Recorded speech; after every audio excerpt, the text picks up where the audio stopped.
Good afternoon, my friends, and welcome to Friday's edition of Take 5 to Recharge. Potentially the best 5 minutes of your day. This is the Love Language Edition. I'm your host, Pastor Bala.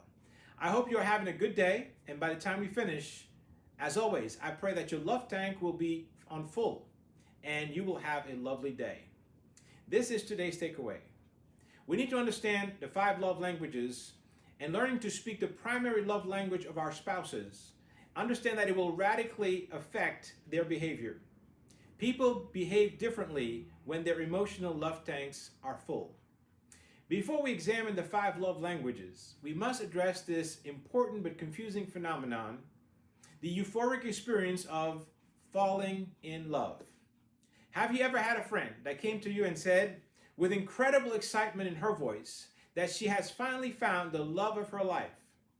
Even though they've been only dating for a short while, she has fallen in love. And wait for it. They are planning to get married very soon. And you are thinking in your head, of course, are you nuts? Maybe are you on drugs? But you say, that is wonderful. After all, that's your friend. The list of qualities begin to pour out. The new individual seems to, in all counts, be perfect. You might even be now a little jealous because you wish you could have found such a catch. Then you get to meet the friend's new interest and realize this person has been married a couple of times already, has several children, and has not been able to hold a job for more than 1 year. You see all the red flags, but your friend is so blinded that she doesn't seem to care about the facts in front of her. All she cares about is that she is in love. Our dreams before marriage are marital bliss.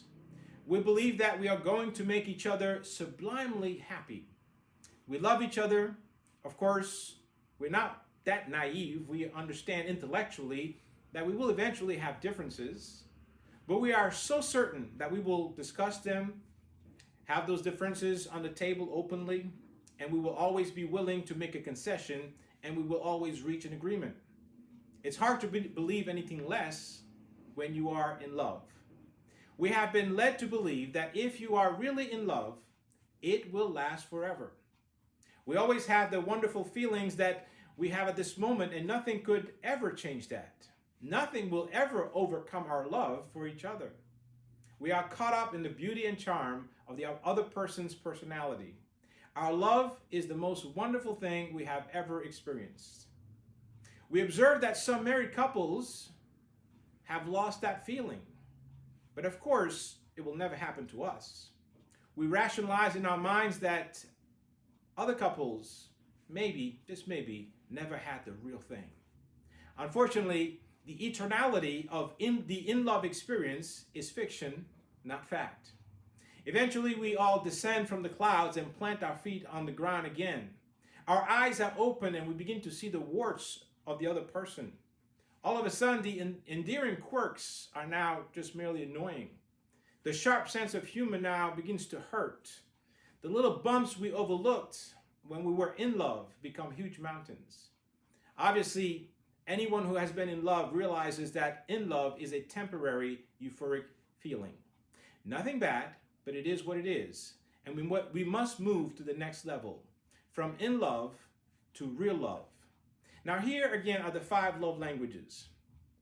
Word of affirmation, quality time, receiving gifts, acts of service, physical touch. Again, as I've asked before, can you guess which one is your love language? Can you guess which one is your spouse's love language? Can you guess which one is your child's love language?